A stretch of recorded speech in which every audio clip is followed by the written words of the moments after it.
Hello, everybody. I'm Josh, This is Antoine. and this is Pocky for Two.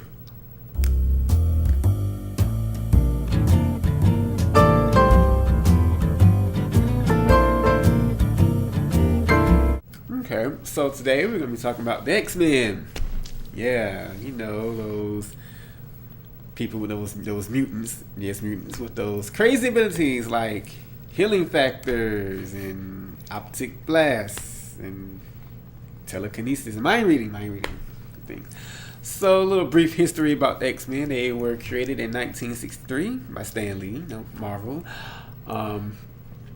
Had a lot of adventures and a lot of memorable ones. You also may remember the cartoon that came out. For those you who grew up in the 90s, you may remember the cartoon came on Saturday mornings, right, with Spider-Man.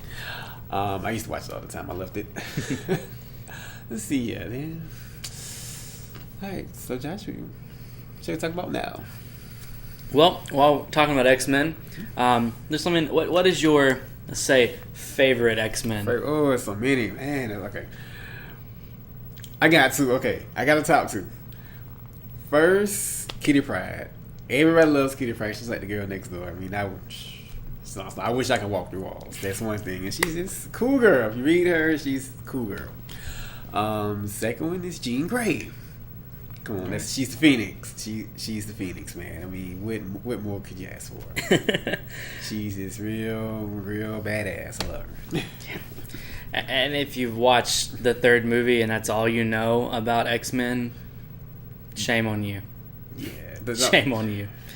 Don't watch the third one. Don't watch. If you've never watched X-Men, just watch 1 and 2 and just go ahead and skip 3. It's just not. It's not worth your time, and it's not. And it's not good. It's just they ran a series into the ground. It had some cool scenes. The bridge part was kind of cool. I mean, yeah. But if you want to give me good cinematography over just being a good movie, yeah, sure, you can do some cool stuff. But if that's your only exposure to the X-Men, read a book, comic book, go on Wikipedia, because that movie is nothing close to the reality of X-Men canon.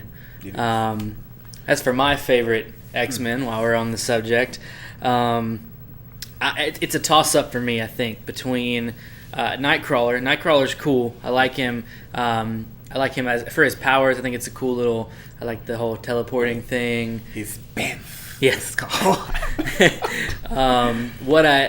So I like him, and on top of that, a different character that I like is also Gambit. It's one I think should have been included in the movies. Do the accent. I can't do a Cajun accent. I can't do it. Channel your inner Sicky Stack. I can't do it. But I do. I think. Actually, I said this when I saw 3 whenever it came out. I can't remember what year it came out now, but I walked out of the theater with my friends. I'm like, that movie would have been so much better with more Gambit. And they're like, well, it didn't have any Gambit. Exactly. There you go. Exactly.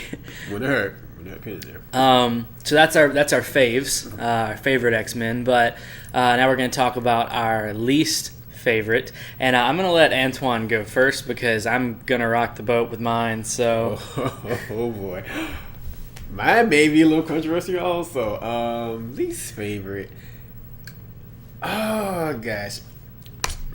Professor, okay, I'm gonna say Professor X only because if you read Deadly Genesis, which you really should look it up, it's a pretty good story.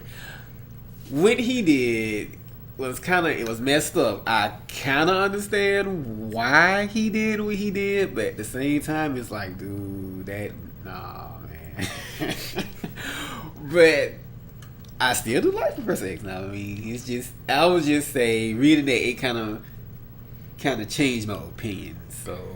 Okay, well, brace yourself for the negative comments that are fixing to happen. Here it comes. I pretty much can guarantee that if this video has negative ratings, they're going to come in approximately 10 seconds. My least favorite X-Men is Wolverine. He speaks blasphemy. I do. Here's why.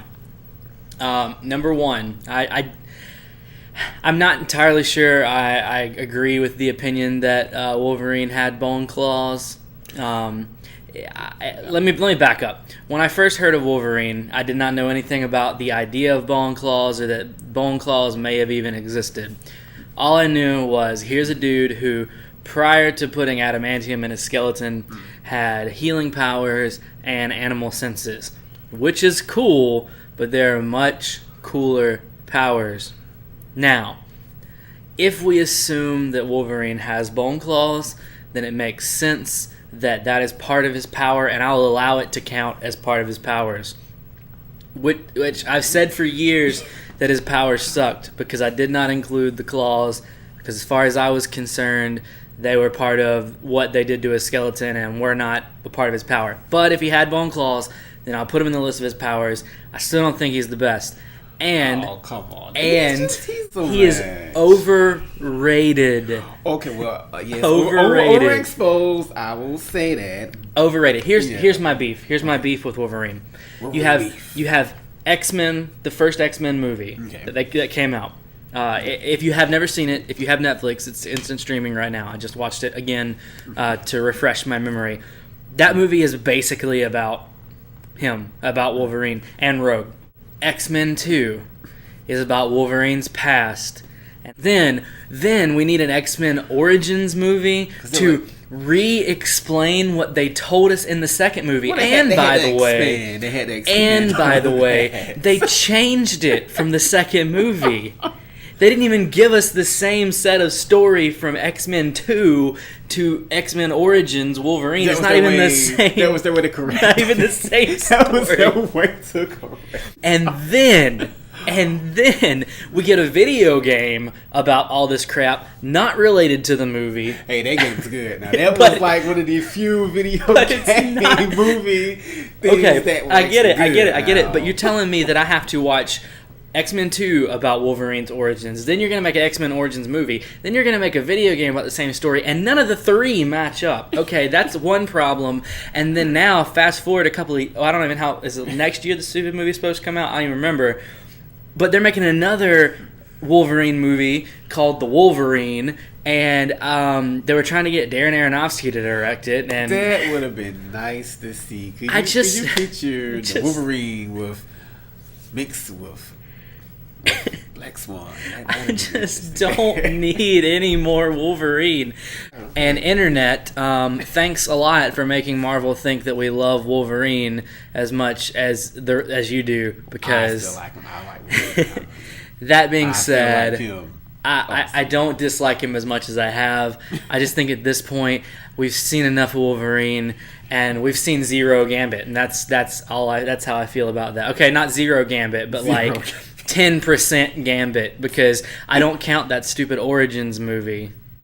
That brings us to the latest film that came out, First Class. First Class. Yes, I must say I enjoyed First Class. I really didn't know much about it going into it, so that was really good. And Kevin Bacon and Sebastian Shaw, that I thought he did pretty good. I've definitely heard it said that he has rejuvenated 7 Degrees of Kevin Bacon for a much younger audience now by being in this movie. I liked First Class too. There are some things I didn't like. There are some things I did like. Before we go any farther, if you haven't seen First Class, well, you just don't need to listen to what we're about to say, because spoiler alert. There may or may not be spoilers. We're gonna try not to do too much stuff that's like crucial to the storyline, but as far as like, I'm gonna talk some about some of the cameos, and so if you don't want to know what those are, then you probably don't want to listen. I'm also gonna talk about how they handled a couple of bit parts. Oh, that scene. And so if you don't want to hear that, you should probably fast forward. I'll put a marker here of where we stopped talking about First Class. And if you guys will just fast forward there if you don't want to hear what we're about to say, but you might, so hang tight. What I didn't like about First Class was, number one, the way it handled race. Again, it was 1960s now. Okay. It's for the time frame. It was 1960, but it is now 2011, and this is not a proper way to handle race. Yes, one of us could end up in slavery.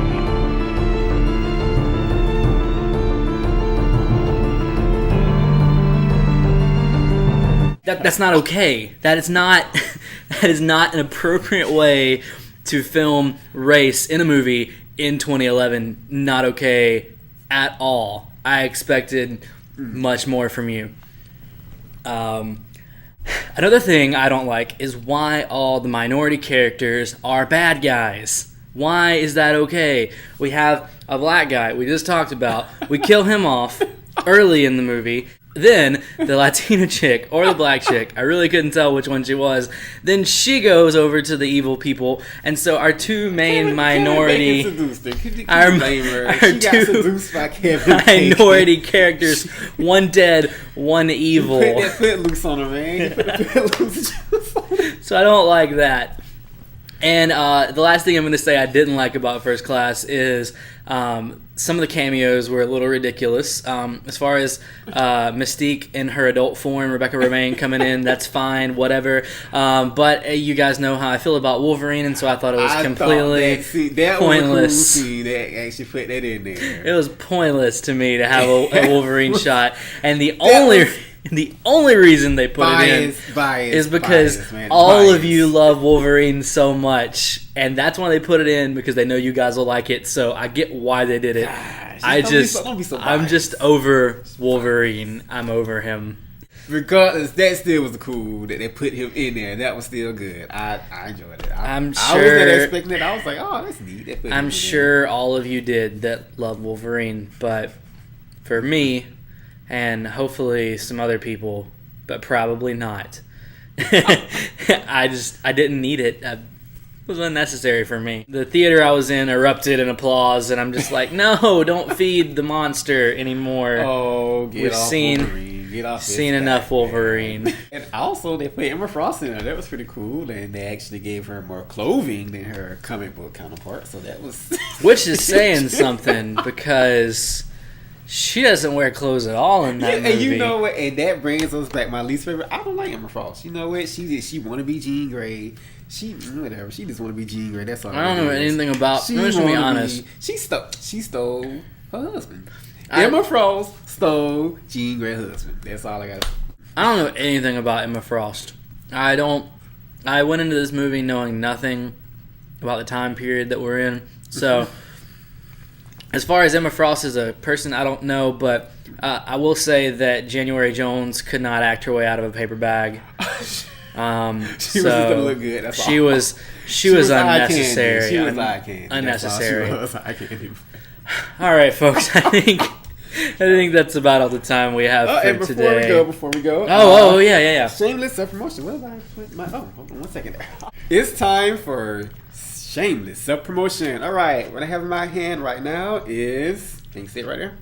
Penny Cavalier by Johnny Lucia. Now, this is a good book. You know, he's an up-and-coming writer. He's been around for a while. It's about real-life superheroes. You've seen films like Kick-Ass, and you probably ask yourself this question: why don't people actually dress up and go out there and save people? Well, they do. The 9 people he interviewed in this book, they do, and they have different reasons for why they go out.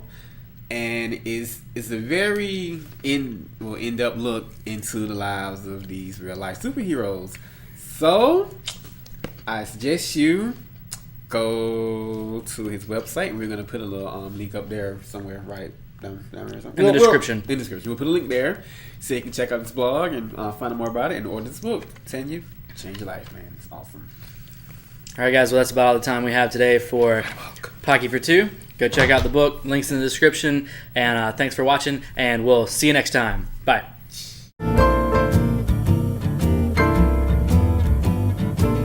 And the Latina chick or black chick, I really couldn't tell.